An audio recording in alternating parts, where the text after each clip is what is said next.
Here we go into another week of Security Plus, and we are actually 1 week away from the midpoint. Time is flying. So congrats, you've almost made it halfway through the course.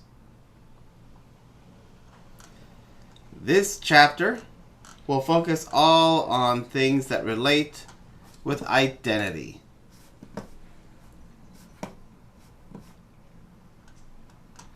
Identities are the sets of claims made about a subject, like people, applications, devices, organizations. The most common application of identity is the individual. Identities are typically linked to information about the subject, things like their name, age, location, job title, physical attributes. When a subject wants to use their identity, they need to use a number of common ways to assert or claim that identity. The most common is a username.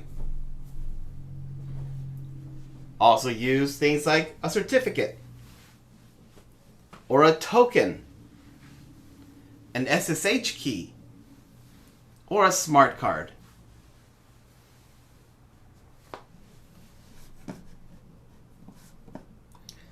When a subject wants to claim an identity, they need to prove that that identity is theirs. Authentication technologies serve to ensure the subject is who they claim they are, that the authentication process remains safe and secure, and that capabilities like single sign-on work. Authorization verifies what you have access to.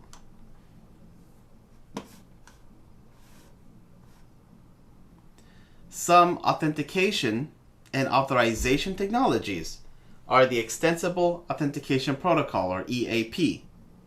It's commonly used for wireless, and it exists in different implementations like EAP TLS, LEAP, EAP TTLS.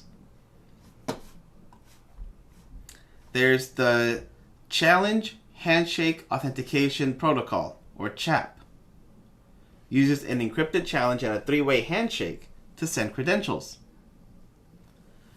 Microsoft made their own version of CHAP, and it's actually obsolete because it has quite the number of vulnerabilities.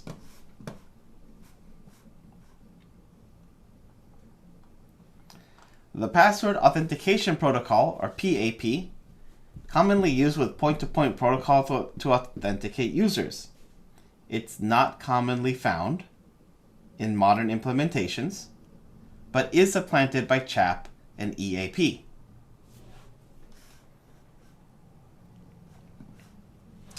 .802.1x is the IEEE standard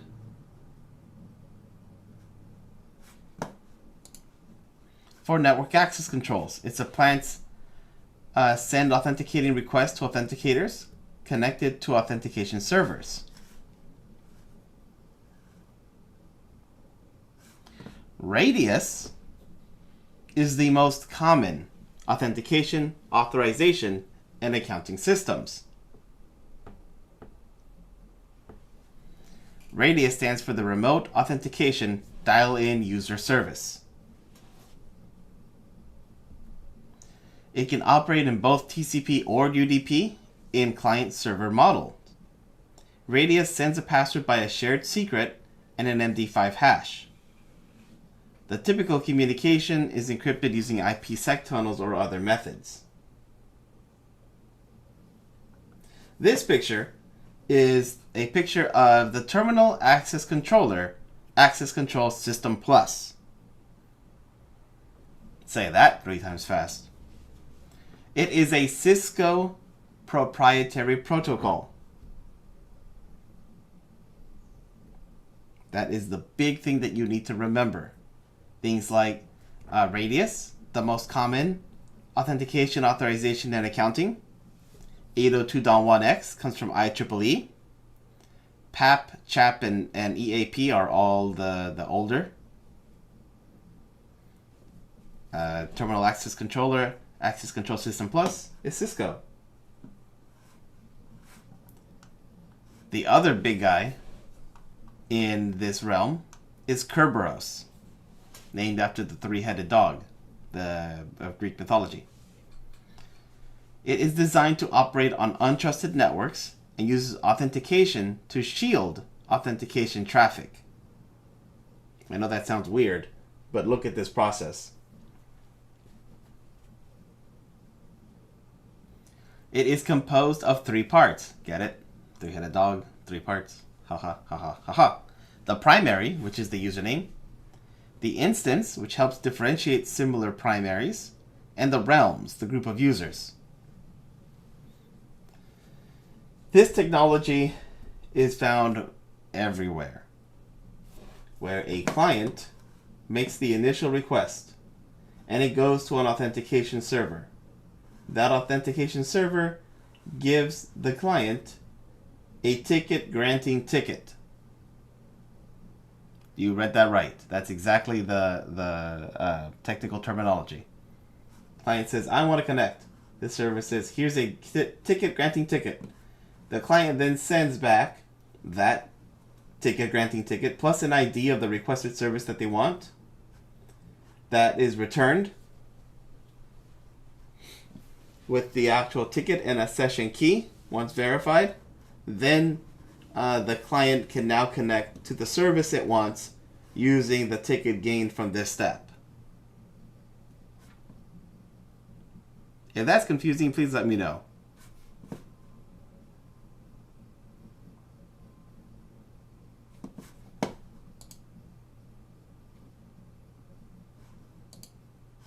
Okay. Internet-based systems rely on core technologies like the Security Assertion Markup Language, or SAML. It's an XML-based open standard for exchanging information between identity providers and service providers for web-based applications.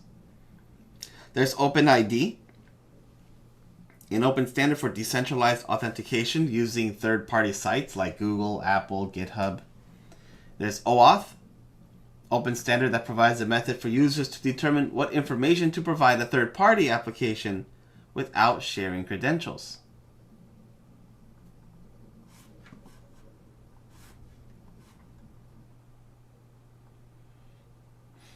Another way is single sign-on. It allows a user to log on with a single identity and use multiple systems or services without re-authenticating. SSO definitely simplifies the user interaction, but it does require a trade-off in the number of identity-based security boundaries that are in place. SSO is normally implemented using LDAP or Kerberos. Single sign-on is great. When you log on to Google, or like your Gmail, for example, then you can click on Google Drive, you can click on YouTube, you can click on anything else, your calendar, and you don't have to re-authenticate every single time, even though each and every one of those things is its own separate system. Of course, the problem is if that account is compromised, so are all those services that are attached.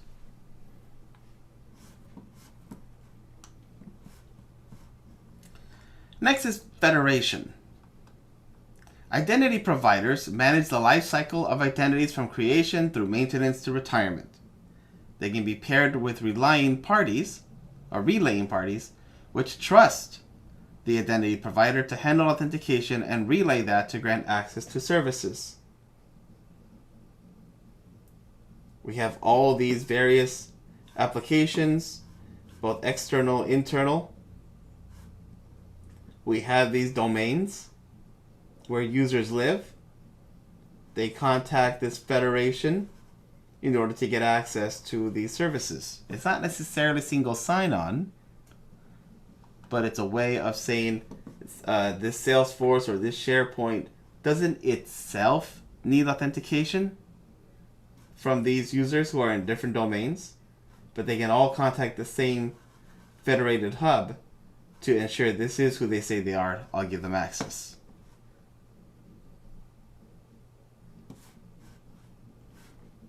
Speaking of ADs, directory services are used in networks to provide information about systems, users, and other information. The Lightweight Directory Access Protocol, or LDAP, are commonly deployed and offer a organized information about the organization in the form of a hierarchy. They are frequently used to make email directories and organize resources with permissions.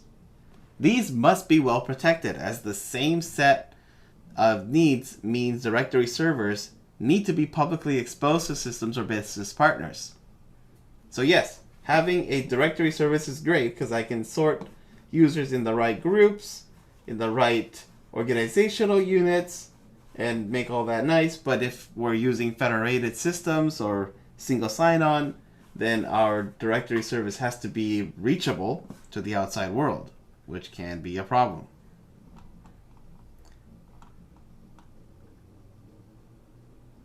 So let's jump over to authentication methods. It is 2021. If you are not using multi-factor authentication, what is wrong with you? Why? Everybody should be using multi-factor authentication on their accounts. There is no longer an excuse. Multi-factor can be a number of things. It can be something you know, like passwords, pins, or answers to security questions.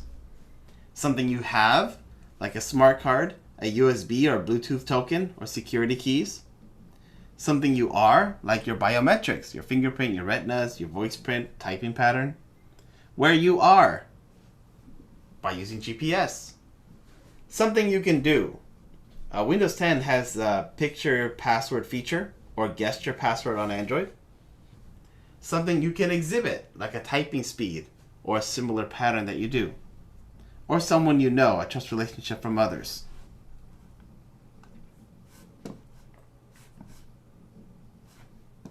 One-time passwords are an important way to combat theft. Time-based one-time passwords, or TOTP, use an algorithm to derive a code which will change after a short amount of time. HMAC-based one-time passwords, or HOTP, uses a seed value that both the token or HTOP application and validation servers use, as well as a moving factor. Again, these are free. You can set these up. There is no excuse to not have multi-factor authentication. There's biometrics. Using your fingerprints. Looking at the patterns of ridges and valleys. Using retina scans, the blood vessels in your retinas. Using iris scan, recognizing the pattern with infrared to identify your eyes. Facial recognition, like Apple's Face ID. Voice recognition, catching your patterns, rhythms, and sounds. There's vein recognition, looking at the pattern of veins in a finger. There's also gait analysis, measuring how a person walks. If you want to implement biometrics, you need to be aware of 4 major measures. The type 1 error, the false rejection rate. A legitimate biometric measure was presented and the system rejected it. I used my finger to log in, or I created an account with my finger. I put my finger on the scanner and it says it's incorrect. That's a false rejection rate. A type 2 is a false acceptance rate. A biometric factor is presented and is accepted when it shouldn't be. I set up a password with my index finger, and then I used my pinky, and it let me through. Relative operating characteristic, or ROC. It compares the false rejection rate to the false acceptance rate. As you decrease the likelihood of false rejection, you will increase the rate of false acceptance. And determining where the accuracy of a system should be set to minimize the false acceptance and prevent false rejection. The crossover error rate is where the false acceptance and the false rejection rates cross over. When assessing biometric systems, as you should, knowing the false rejection rate and knowing the false acceptance rate will help determine their efficacy rates or how effective they will be at performing their desired function. Biometrics is not foolproof. When you cut your finger, it won't look the same. When you get sick, your voice won't be the same, your eyes won't be the same. If you've been in the water too long, your fingers won't be the same. We change. So biometrics is more of a moving target. And you want to make sure that your devices are always well tuned to the changing, to our changing bodies.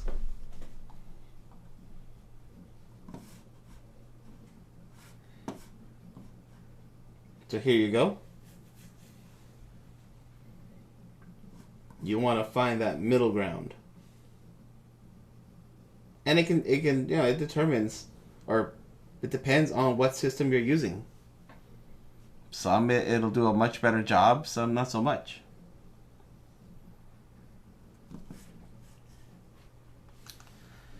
Knowledge-based authentication is typically used for password resets, and you normally see it in the form of a security question. Also used to validate users who are creating accounts by dynamically generating questions about the account requester that they should know. The IRS, banks, and other institutions use similar questions with information about mortgage balances, previous addresses, or other details to help validate your identity.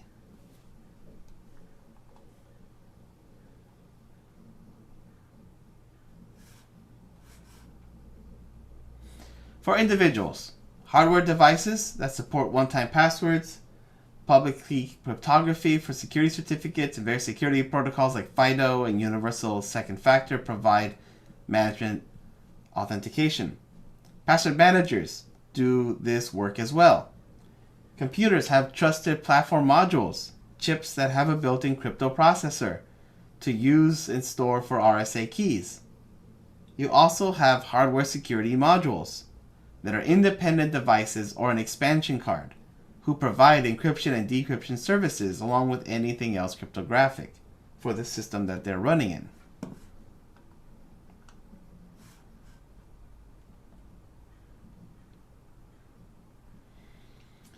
We have a number of account types. We have the user account, basic to any system, device, or application to power users with broad rights and privileges. We have the privileged or the administrator accounts like root or administrator. The shared or generic account. These should be prohibited. You really shouldn't be using generic accounts. Guest accounts are great for temporary users with very limited privileges. And service accounts. These should never be used to log in. Ever.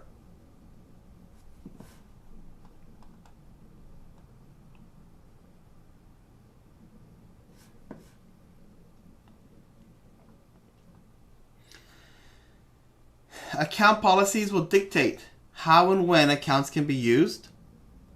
They control the password complexity, the lifespan, and any other details.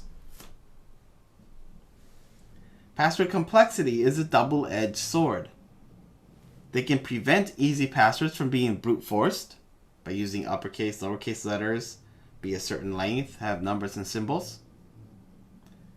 This policy will also make it less likely that users will remember their password. So if you force people to use complex password, know that it will be less likely that users will remember their password, so you'll have to spend some extra time and money on supporting password resets. And typically, having complex passwords leads users to record their passwords in an insecure location, such as a sticky note on the bottom of a keyboard or any other quick-to-reach place. It also opens the door for users to be silly and make like password 1 with a capital P, dollar signs, the number 1 at the end, and then when they have to reset their password to something else, they'll change the 1 to a 2, and so on and so forth.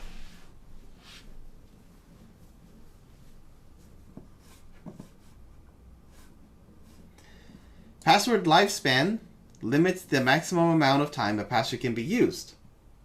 Password history will prevent the password reuse.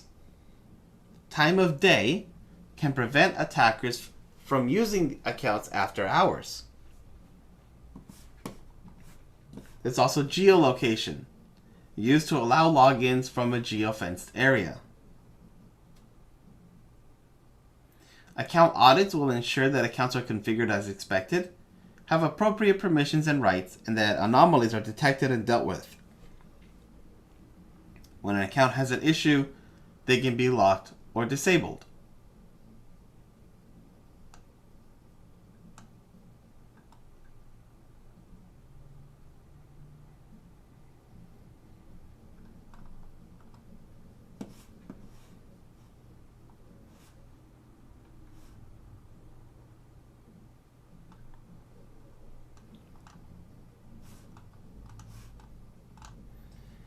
The principle of least privilege should definitely be brought up. Users should only have access to the things they need to do their job and nothing else.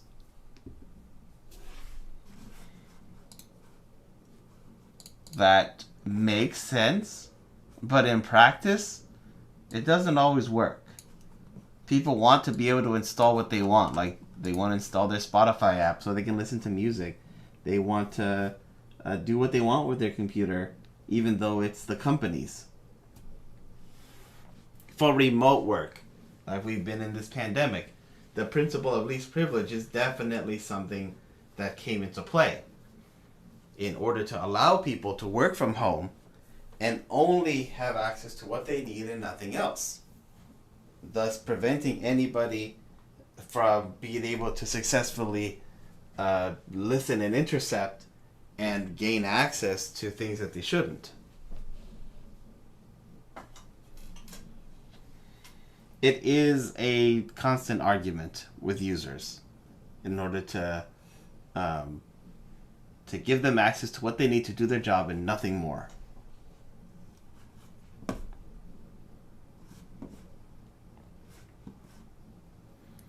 There are different access control schemes that you need to be familiar with that will show up on the test. Things like the attribute-based, which allows complex rule sets based on combinations of attributes that provide users with specific rights that match those attributes. This type is useful for application security, but it's really complex to manage due to their flexibility. There's the role-based. It relies on roles that are matched with privileges and assigned to those roles. Easy to use and deploy in things like Active Directory. There's the rules, the rule-based, applied using a set of access control lists to various objects or resources. The typical place that you see rule-based access control is firewalls. Oh, there's 4 others. The mandatory access control, relying on the operating system to enforce control over files. It is rare in implementation to see mandatory access control. There's discretionary access control, something you use at home. Owners allow other users to delegate rights and permissions to other users as they desire.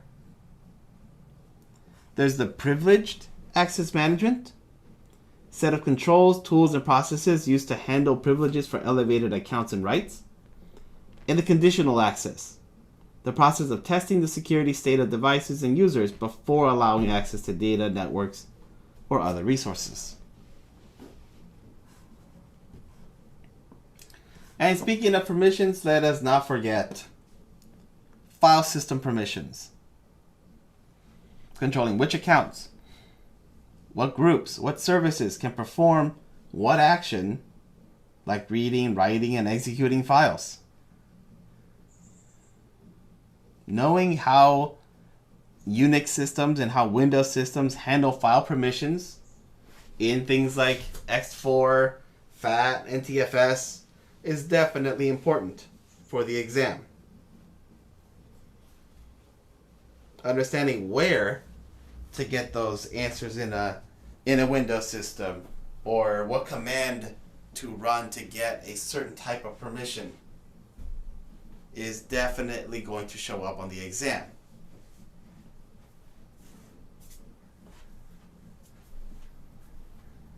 Any questions on the content for this week?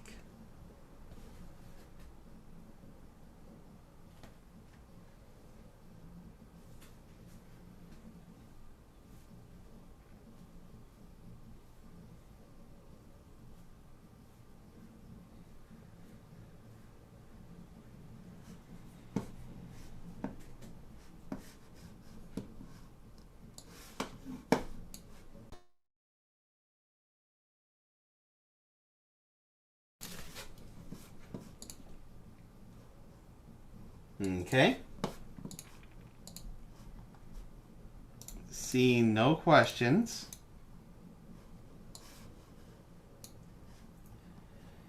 Your work this week will be to follow the SC 900 Part 2 and complete that learning path. So on Canvas, I have linked you to this. There are 4 parts to work through. Below are these learning paths. What you are showing is that you completed all of them with this turning green for each and every one. So it'll show proof that you completed them all,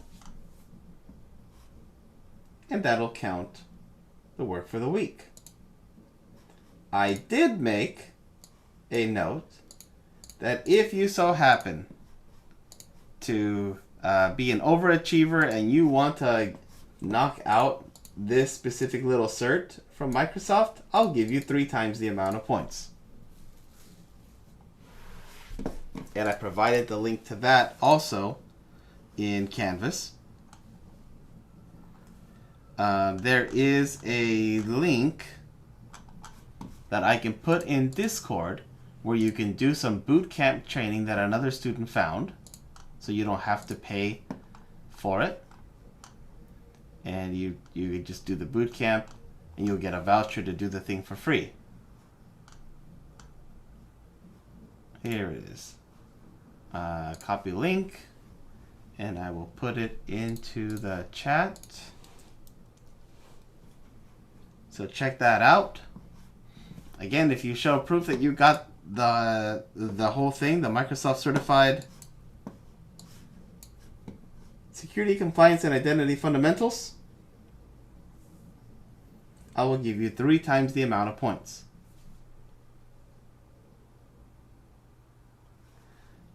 For this, for the thing that's required, you just need to go through the first link that I gave you, the one that has the 4 parts.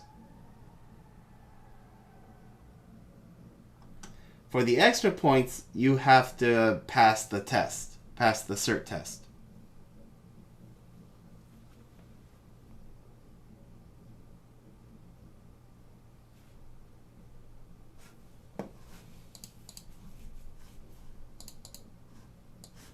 So here's that link to the second item, the actual cert test. It says it's 99, but like I said, I gave you the link in our text channel that should have a boot camp for this. You knock it out. If you get the cert, you submit the proof that you were able to pass the cert test for the SC900, and I'll give you 3 times the points. But this is a bonus. This is not a requirement. So for those of you like me who would just do what's necessary, it would be this top part. Going through these 4 parts and showing proof that you did in fact complete all 4. Any questions? Any other questions, I mean?